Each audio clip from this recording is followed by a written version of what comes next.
আসসালামু আলাইকুম ওয়া রাহমাতুল্লাহি ওয়া বারাকাতুহু।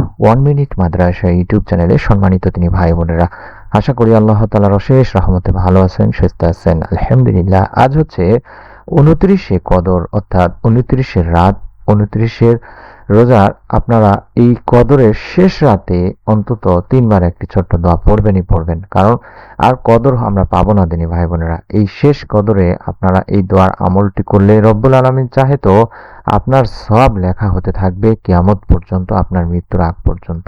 তাই অনুরোধ করছি ভিডিওটি মনোযোগ দিয়ে সম্পূর্ণ দেখার। যদি এমন একটি রাত আসে যে রাতে আল্লাহ আপনার জীবনের অনেক গুনাহ মাফ করে দিতে পারেন, তাহলে কি আপনি সেই রাতটি অবহেলা করবেন? অবশ্যই না।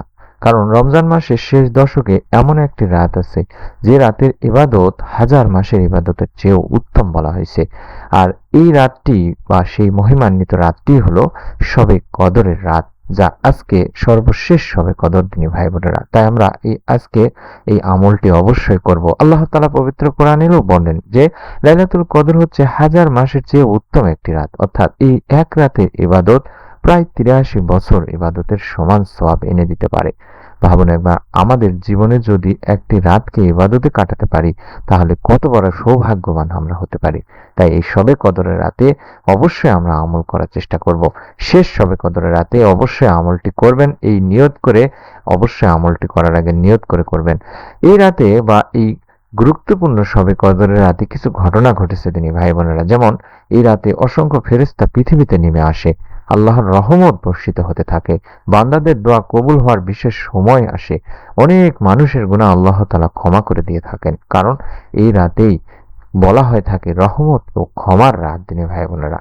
এই রাতে আপনি কয়েকটি আমল করার চেষ্টা করবেন, যেমন নফল নামাজ পড়ার চেষ্টা করবেন, বেশি বেশি কোরআন তেলাওয়াত করার চেষ্টা করবেন, ইস্তেগফার পড়বেন, দরুদ শরীফ পড়বেন, আর এই ছোট্ট দোয়াটি বেশি বেশি করে পড়বেন, কারণ এই রাত দোয়া কবুল হওয়ার একটি বিশেষ রাত।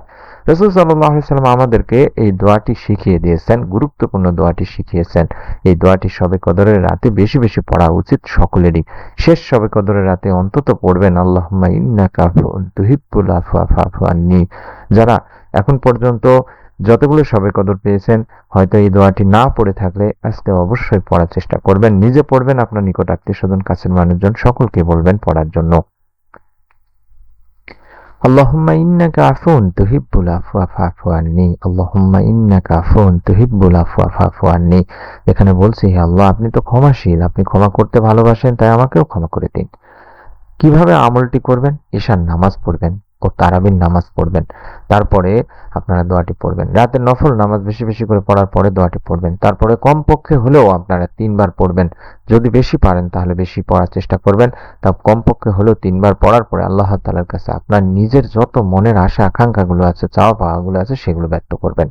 অনেক মানুষ মনে করে আমি অনেক গুনাহ করেছি, আল্লাহ আমাকে ক্ষমা করবেন না। কিন্তু মনে রাখতে হবে দিনী ভাই বোনেরা, আল্লাহর রহমত হচ্ছে বিশাল বড়, যা আপনার চিন্তার বাইরে থেকে, কল্পনার বাইরে থেকে। আপনি যদি সত্যি মন থেকে তওবা করতে পারেন, আল্লাহ অবশ্যই আপনাকে ক্ষমা করে দিবেন। আপনার গুনাহ, আপনার পাপ যত বড়ই হোক না কেন। হয়তো এই রাতই সেই রাত যে রাতে আল্লাহ আপনার জীবনের সমস্ত গুনাহ মাফ করে দিতে পারেন। তাই আজকের এই রাতকে কাজে লাগান। আজকের এই বরকতময় রাতে নামাজ পড়ুন, কোরআন পড়ুন, আল্লাহ তাআলার কাছে কান্নাকাটি করে দোয়া করুন, বেশি বেশি করে পড়ুন আল্লাহুম্মা ইন্নাকা আফুউন তুহিব্বুল আফওয়া ফা'ফু আন্নী, আল্লাহুম্মা ইন্নাকা আফুউন তুহিব্বুল আফওয়া ফা'ফু আন্নী। এভাবে বেশি বেশি করুন। আল্লাহ আমাদের সবাইকে শবে কদরের বরকত পাওয়ার তৌফিক দান করুন। শেষ শবে কদরের ওসিলায় আমাদের গুনাহকে মাফ করুন, মনের নেক আশা পূরণ করুন। জান্নাতুল ফেরদাউস যেন পেয়ে যায়, তার জন্য বেশি বেশি করে আমল করে দুনিয়া থেকে বিদায় নেওয়ার তৌফিক দান করুন। সকলে ভালো থাকুন, সুস্থ থাকুন। ভিডিওটি ভালো লাগলে লাইক করুন, শেয়ার করুন আপনার নিকট আত্মীয়স্বজনদের কাছে, তারাও যেন ভিডিওটি দেখতে পারে, আমলটি করতে পারে আপনার শেয়ারের ওসিলায়। এবং নতুন এরকম আমলের ভিডিও আপনি আপনার মোবাইলে পাওয়ার জন্য চ্যানেলটি সাবস্ক্রাইব করুন, বেল বাটনটি অন করে রাখুন। সকলে ভালো থাকুন, সুস্থ থাকুন। আসসালামু আলাইকুম ওয়া রাহমাতুল্লাহি ওয়া বারাকাতুহু।